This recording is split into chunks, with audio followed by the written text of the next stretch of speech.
Ikaze nanone kuri Historia Space JPN. Ndi umunywanyi wanyu Jean Pierre Ndekezi. Uyu munsi reka tugaruke ku mateka y'u Rwanda, ariko twitse ku mateka ya Kiliziya Gatolika mu Rwanda. Iyi yaje ikura kirazira ndetse iherutse kwiheta undi mwepiskopi uvuka mu nkengero za Kabgayi, kandi muri Kabgayi igicumbi gikuru cy'ubukristo Gatolika mu Rwanda. Kiliziya Gatolika y'u Rwanda ubibaye ubukombe bw'imyaka 123.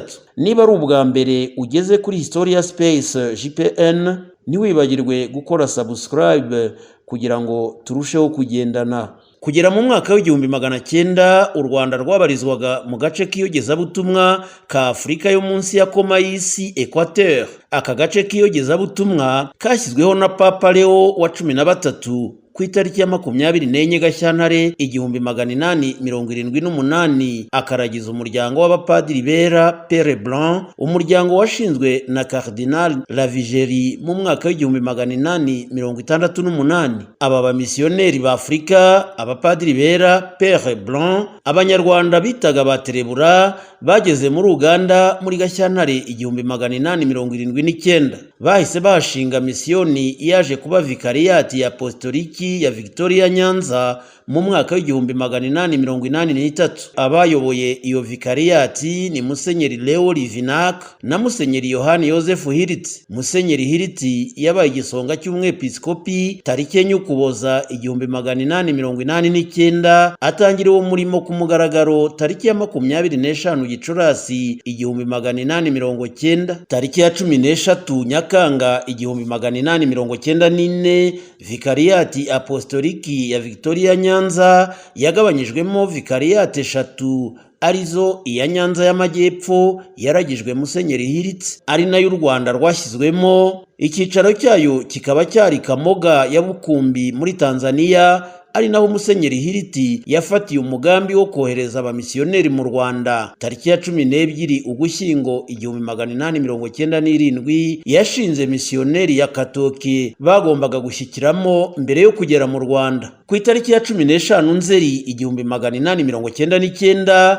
Musenyeri Hiriti n'abari bamuherekeje bahagurutse Kamoga berekeza mu Rwanda. Yari kumwe na bapadiri Alphonse Burari na Paulo Bartolomayo ndetse na Frere Anselme. Babanje guca i Burundi kubonana n'uwari ukuriye ingabo z'Abadage wayoboraga agace u Rwanda rwari rurimo. Ku itariki ya 20 Mutarama 1900 nibwo bageze Ishangi, ari naho habereye misa ya mbere ku butaka bw'u Rwanda. Uyu mwaka niwo ufatwaho intangiriro y'ubukristo Gatolika mu Rwanda. Ku itariki ya 2 Gashyantare 1900 Musenyeri Hiriti n'abo bari kumwe bageze ibwami bakirwa n'umwami Yuhi wa gatanu Musinga mbere yo gukomeza berekeza mu majyepfo gutangiza misiyoni ya Save. Ku itariki enye Gashyantare 1900 Musenyeri Hiriti yasubiye muri Tanzania anyuze mu Gisaka, ariko asiga abapadiri Burari na Paulo Bartolomayo ndetse na Frere Anselme Imara kugira ngo bahashinge misiyoni ya mbere mu Rwanda. Ku wa 8 Gashyantare 1900 abamisiyoneri 3 basigaye mu Rwanda bakambitse Save, ari naho baje gushinga misiyoni ya mbere yaragijwe umutima mutagatifu wa Yezu. Nyuma yaho hakurikiyeho ishingwa rya za misiyoni zaza ku ya 1 Ugushyingo 1900, Nyundo ku ya 20 Mata 1901, Rwaza ku ya 20 Ugushyingo 1903, Mibirizi ku ya 20 Ukuboza 1903, Kabgayi ku ya 20 Mutarama 1906, Rulindo ku ya 26 Mata 1909, Murunda ku ya 17 Gicurasi 1909 na Kansi ku ya 13 Ukuboza 1910. Tugarutse inyuma muri Mata umwaka w'1903 abanyarwanda ba mbere 26 bahawe isakaramentu rya batisimu Isave. Mu mwaka w'1904 Bwa mbere mu Rwanda hatanzwe isakaramentu ryo gushyingirwa, hanatorwa abaseminari ba mbere boherejwe kwiga ihangiro muri Tanzania iruhande rwa Musenyeri Hiriti. Mu mwaka w'1907 hasohotse bwa mbere igitabo cy'inyigisho za Kiliziya mu Rwanda. Mu mwaka w'1911 hasohotse kandi ikindi gitabo cyitwa Katholische Schulbibel, Bibiliya yakoreshwaga mu mashuri mu Kinyarwanda, aricyo cyaje kwitwa Bibiliya Gatolika guhera mu 1927. Ku itariki ya 13 Werurwe 1909 imiryango ya mbere y'abiyeguriye Imana yatangiye gusesekara mu Rwanda. Habanje ababikira bera bo mu muryango w'abamisiyoneri b'umwamikazi wa Afurika, bakurikiwe n'abafurere b'urukundo ba Gand mu 1929 batura muri Astrida. Hakurikiraho ababikira b'aba Bernardini baza mu 1932 batura i Kansi. Hakurikiraho abapenitanti ba Mutagatifu Francisco Wasizi mu 1936 batura imibirizi. Mbere yo guhimbaza yubile y'imyaka 50 u Rwanda rumenye inkuru nziza mu 1950, mu Rwanda hari hamaze kugera imiryango y'abiyeguriye Imana irenga 10. Ku wa mbere Mata 1910 Padiri Pauline Rupiasi yishwe na Rukara rwa Bishingwe ubwo yageragezaga kumukiranura na mwene wabo bitaha urugamba. Tariki ya 12 Ukuboza 1912 Papa Pio wa 10 yashyizeho vikariyati apostoliki nshyashya ya Kivu yari igizwe n'u Rwanda, u Burundi na Buha. U Rwanda rwari ruvanywe kuri vikariyati apostoliki ya Nyanza y'Amajyepfo, naho Burundi buvanwa kuri vikariyati apostoliki ya Unyangembe. Iyi vikariyati nshya yahise iyoborwa na Musenyeri Yohani Yosefu Hiriti wabanje gukorera ku Nyundo, ariko muri Kanama 1914 agashyira icyicaro cye i Kabgayi. Mu Kuboza 1913 abaseminari ba mbere b'Abanyarwanda bigaga mu iseminari ya Rubya ihangiro muri Tanzania bazanywe kwiga i Kabgayi. Icyo gihe hahise hashingwa seminari nto ya Mutagatifu Leo na seminari nkuru ya Mutagatifu Karoli Borome i Kabgayi yakiraga abakandida b'Abanyarwanda n'Abarundi. Kuri Noheli mu mwaka w'1916 umufurere wa mbere w'umunyarwanda yakoze amasezerano yo kwiyegurira Imana. Iyo mbangukira kubanza yari Frere Oswald Rwandinzi w'Isave. Gutangiza umuryango w'abafurere b'Abanyarwanda bitwa Abayozefiti byari byarakozwe na Musenyeri Hiriti, byaje gusozwa na Musenyeri Leo Class mu 1929. Mbere ariko muri Nyakanga 1917 Umwami Yuhi wa gatanu Musinga yaciye iteka ryemerera buri munyarwanda kujya mu idini yihitiyemo, kuko n'andi madini yari yamaze kugera mu Rwanda. Ku itariki ya 7 Ukuboza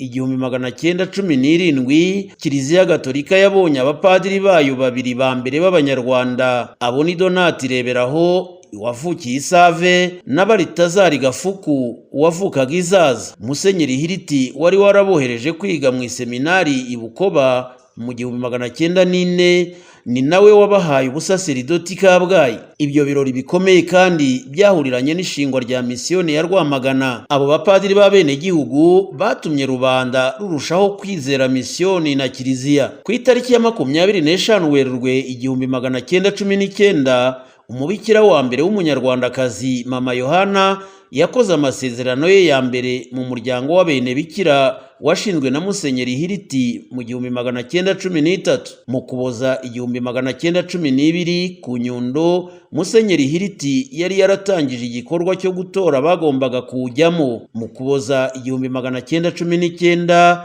ikigo babateguriragamo cyavuye Rwaza kimurirwa Isave. Mu 1919 abapadiri babiri ba mbere b'Abanyarwanda bahawe kuyobora misiyoni ya Murunda bari kumwe na Frere w'Umuyozefiti Oswald Rwandinzi. Ku itariki ya 25 Mata 1922 Papa Pio wa 11 yagabanyijemo kabiri vikariyati ya Kivu, bityo ashinga vikariyati ebyiri nshyashya, ariyo vikariyati apostoliki y'u Burundi yaragijwe Musenyeri Yohani Gorju na vikariyati apostoliki y'u Rwanda yaragijwe Musenyeri Leo Class.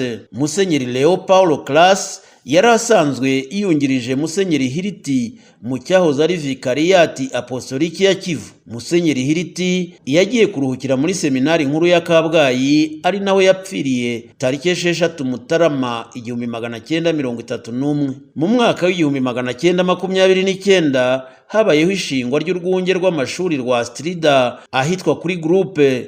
Ishuri baryita urwunge rw'amashuri rwa Butare Indatwa n'Inkesha, rwashinzwe n'abafureri b'urukundo ba Gand bamenyekanye nk'abashariti, kugira ngo rwigishe abagombaga gufasha abakoloni n'abapadiri mu gutegeka u Rwanda. Rwamaze igihe kitari gito rwakira n'abana baturutse i Burundi, barimo n'igikomangoma Ludovico Rwagasore. Tariki ya 18 Ugushyingo 1931, inteko ya Kiliziya ishinzwe ibyerekeranye n'iyogezabutumwa ku isi yasohoye iteka rishyira seminari nkuru ya Mutagatifu Karoli Borome ku rwego rwa seminari nkuru yo mu karere, ihuriweho na za Vikariyati Apostoliki za Rwanda, Burundi, ikiyaga cya Rubereti zaje kwiyongeraho iya Beni muri Butembo. Ubuyobozi bwayo bwahawe abapadiri bera. Mu mwaka w'1936 iyo seminari yimuriwe i Nyakibanda, ariko guhera mu mwaka w'1951 ihagarikirwa kongera kwakira abandi baseminari batari abanyarwanda.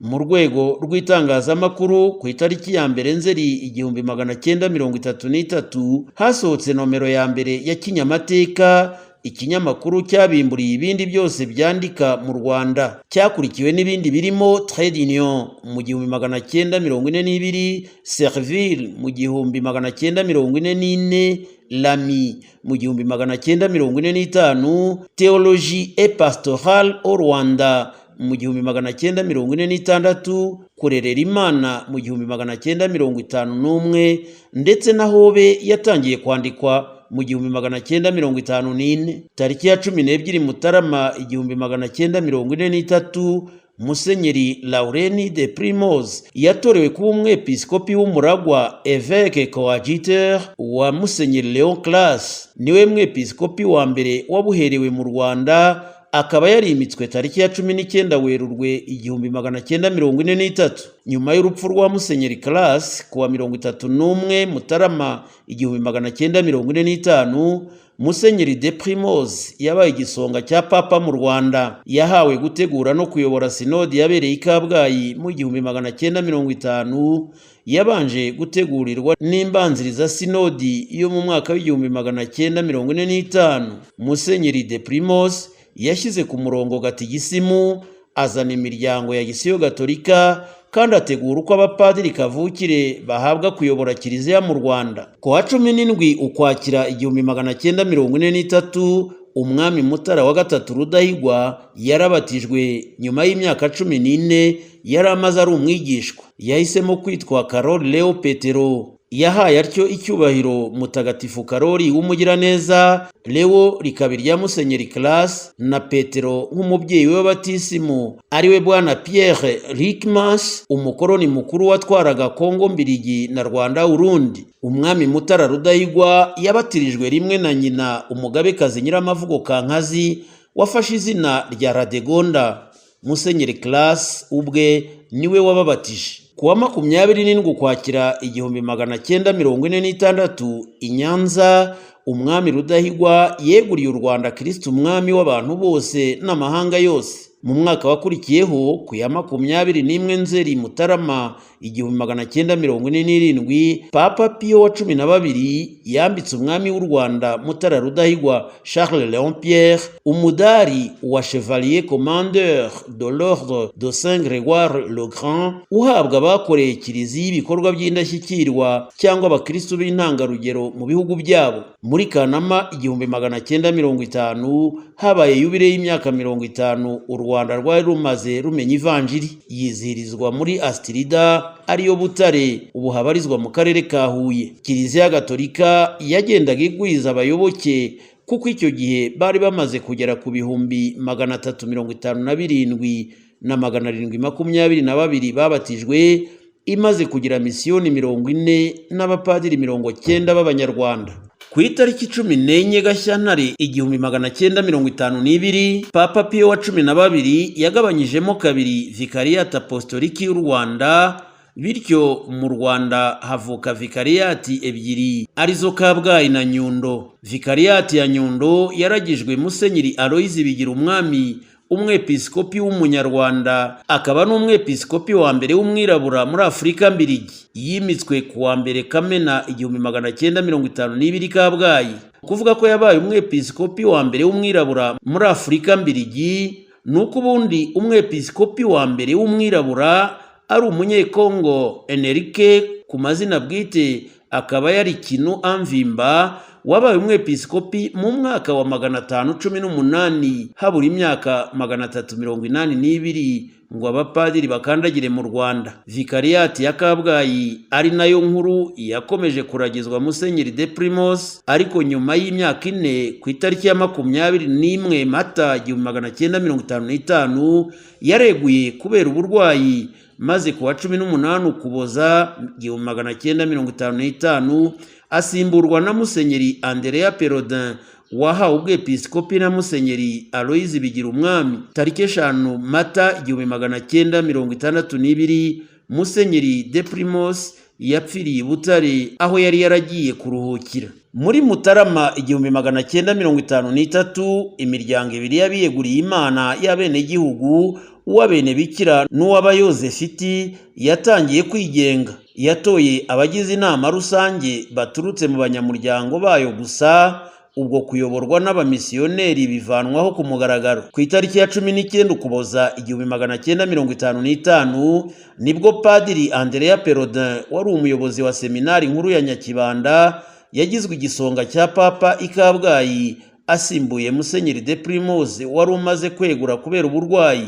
Yahawe ubwepiskopi na Musenyeri Aloyizi Bigirumwami ku itariki ya 25 Werurwe 1956 i Kabgayi, maze tariki ya 11 Ukuboza 1959 asohora urwandiko rwa mbere rwa gishumba yise Super Omnia Caritas, rwashishikarizaga abakristu kugaragaza urukundo mu gihe cy'igisibo. Uru rwandiko rwavuzweho byinshi ibibi n'ibyiza, bisobanuye ko rutavuzweho rumwe biturutse ahanini ku bibazo byari mu gihugu mu gihe rwasohotsemo. Ku itariki ya 26 Mata 1956 nibwo umupadiri w'umunyarwanda Raphael Sekamonyo yashinze umuryango w'ababikira b'abizera Mariya uvukira ku Gisagara. Ku itariki ya 8 Nzeri 1979, no kuvuga nyuma y'imyaka 23, nibwo Musenyeri Yohani Batista Gahamanyi wari umushumba wa diyosezi ya Butare yashyize uyu muryango w'abizera Mariya ku rwego rw'imiryango yemewe na Kiliziya Gatolika, ariko ukomeza kuyoborwa n'ababikira bera kugera mu mwaka w'1998 ubwo hateranaga bwa mbere inama nkuru y'umuryango nk'uko bigengwa n'amategeko ngenga ya Kiliziya Gatolika, utangira kuyoborwa n'abenegihugu. Ku itariki ya 26 kugeza ku ya 29 Kanama 1959 mu Nyakibanda habereye sinodi yahuje vikariyati apostoliki za Kabgayi na Nyundo. Imyanzuro yayo itangazwa muri Nyakanga 1960 i Kabgayi no ku Nyundo. Imyanzuro y'iyo sinodi yifashishijwe mu buryo bwihariye na Kiliziya Gatolika mu Rwanda igihe kinini. Ku itariki ya 10 Ugushyingo 1959 Papa Yohani wa 23 mu rwandiko rwe Constitution Apostolique cum Parvulum Sinapis, bisobanuye ngo nk'akabuto ka Sinapis, yatangaje ko Kiliziya ziri muri Kongo mbirigi na Rwanda Urundi zihawe ubuyobozi bwite, bityo ibyitwaga za vikariyati apostoliki bihinduka za diyoseze, ndetse na za misiyoni zihinduka za paruwasi. Kiliziya yo mu Rwanda yabonye ubuyobozi bwite, maze Kabgayi iba arikidiyoseze yungirijwe na Nyundo. Tariki ya mbere Gicurasi 1960 Musenyeri Vedasti Mojaïski Pereli, intumwa ya Papa muri Kongo mbirigi no muri Rwanda Urundi, yayoboye imihango yo kwimika Musenyeri Andrea Perodin nka arikiepiskopi wa Kabgayi, maze ku ya karindwi Kanama 1960 Musenyeri Andrea Perodin nawe yimika Musenyeri Aloyizi Bigirumwami nk'umwepiskopi wa mbere wa diyoseze ya Nyundo. Ku itariki ya 12 Mata 1960 havutse ubutabazi gatolika mu Rwanda bwaje ari nk'igisubizo cyo kugoboka abantu bagizweho ingaruka mu myivumbagatanyo y'abaturage yabayeho mu ntangiriro z'umwaka w'1959. Izi mvururu zaje kwitwa revolution zabayemo ubwicanyi bukabije, aho abaturage bo mu bwoko bw'abatutsi bibasiwe, bamwe bakicwa abandi bagahunga. Uwo muryango niwo waje guhinduka Caritas Rwanda, wemerwa n'itegeko rya Minisitiri nimero 499 agakoni kaberamye 08 ryo kuwa mbere Gashyantare 1963 nk'umuryango udaharanira inyungu. Tariki ya 20 Ukuboza 1960 hashinzwe diyoseze nshya ya Ruhengeri igizwe n'uduce twakuwe kuri diyoseze ya Nyundo no kuri arikidiyoseze ya Kabgayi. Musenyeri Bernard Manyurane atorerwa kwibera umwepiskopi, ariko ahita arwara apfira i Roma mbere y'uko yimikwa. Musenyeri Andrea Perodin yahawe kuyiyobora kugeza kuwa 21 Kanama 1961 ubwo Musenyeri Joseph Sibomana yatorwaga nk'umwepiskopi wayo. Yimikwa tariki 3 Ukuboza uwo mwaka, yimitswe na Musenyeri Vedaste Mjaiski Pereri, intumwa ya Papa muri Kongo Mbiligi no muri Rwanda Urundi. Ugushingwa kwa diyoseze ya Ruhengeri kwatumye diyoseze ya Nyundo yongerwaho igice cya Kinyaga. Muri Werurwe 1961 ubuyobozi bwa seminari nkuru ya Mutagatifu Karoli Borome yo mu Nyakibanda bwavuye mu maboko y'abapadiri bera bwegurirwa bene gihugu. Umuyobozi wayo wa mbere w'umunyarwanda icyo gihe abapadiri Matayo Ntahoruburi. Mu mwaka w'1963 iyi seminari yibarutse seminari nkuru ya Mutagatifu Yosefu ku Nyundo, yaje guhuzwa n'iya Nyakibanda mu 1973. Icyicaro cyayo cyigishaga filozofiya kimuriwe i Kabgayi, ariyo Philosophicum Mutagatifu Thomas wa Aquin. Tariki ya 11 Nzeri 1961 hashinzwe diyoseze ya Strida Butare, maze Musenyeri Yohani Batista Gahamanyi atorerwa kwibera umwepiskopi wa mbere. Yimikwa tariki 6 Mutarama 1962. Mu Kuboza 1962 hatangiye inama nkuru ya Vatikani yasojwe kuwa 8 Ukuboza 1965. Abepiskopi 4 bo mu Rwanda bayigiyemo kandi biyemeza gukurikiza imirongo migari y'ikenurabushyo yayitangiwemo. Tariki 3 Ugushyingo 1963 ku busabe bwa leta y'u Rwanda, abapadiri b'abadominikani bo muri Canada mu ntara ya Quebec bashinze kaminuza y'u Rwanda i Butare, bayiyobora kugeza mu mwaka w'1972. Tariki 6 Kanama 1964 nibwo hashyizweho icyicaro cy'intumwa ya Papa mu Rwanda, maze Musenyeri Vito Roberti abo wa mbere mu ntumwa za Papa mu Rwanda, ari nabwo ibaruwa ya Papa imwohereza yayishyikirije Perezida wa Repubulika y'u Rwanda. Kuwa 8 Ukuboza 1967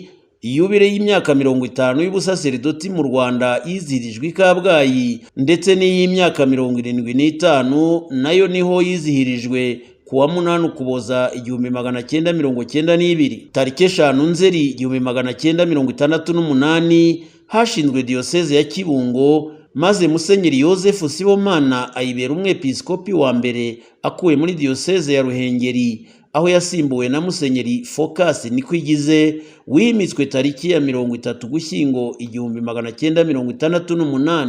Ku itariki ya 12 Mutarama 1974 Roma yemeye ukwegura kwa Musenyeri Aloyizi Bigirumwami wari umwepiskopi wa Nyundo, maze Padiri Vincent Nsengiyumva atorerwa kumusimbura kuri iyo ntebe, ahabwa ubwepiskopi tariki 2 Kamena 1974.